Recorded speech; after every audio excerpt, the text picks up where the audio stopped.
একবার কৃষ্ণপ্রসন্ন ভট্টাচার্য ঠাকুরের কাছে এক ছড়া আবৃত্তি করে শুনিয়েছিলেন।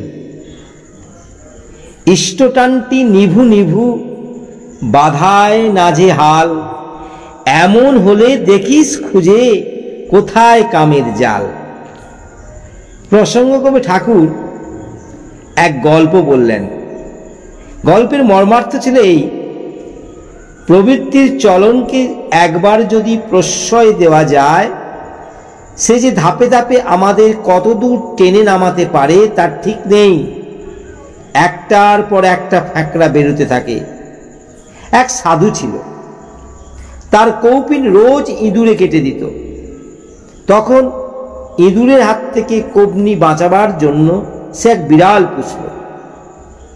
বিড়ালের এখন দুধ লাগে, করা যায় কি? অজ্ঞতা একটা গরু কিনতে হলো। গরু কিনে তাকে রাখে কোথায়? গোয়াল ঘর তুলতে হলো। গরু বিড়াল ইত্যাদি সেবা সে একলা করে কিভাবে? তখন সে বিয়ে করল।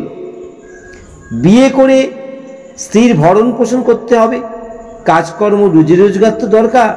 সে তখন সেই ধান্দায় ব্যস্ত হয়ে উঠল। কোথায় গেল তার সাধন ভজন? কোথায় গেল তার ভগবত আরাধনা? মাথার ঘায়ে কুকুর পাগল, সে তখন হন্য হয়ে ছুটছে পরিবারের জন্যে। আর যে জিজ্ঞাসা করে তাকে বলে, বিয়ে করেছি, স্ত্রীর প্রতি একটা কর্তব্য আছে তো। কত কর্তব্যে বিব্রত সে, কিন্তু ইষ্টকে নিয়ে যে তার প্রথম কর্তব্য, সে কর্তব্যের কথা তার একেবারও মনে পড়ে না। এক কৌপিনকে ওয়াস্তে সে জীবনকে জলাঞ্জলি দিল।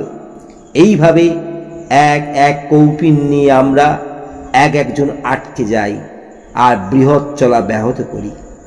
তাই ঠাকুর বললেন, ইষ্টটানটি নিভু নিভু বাধায় নাজেহাল, এমন হলে দেখিস খুঁজে কোথায় কামের জাল। জয় গুরু।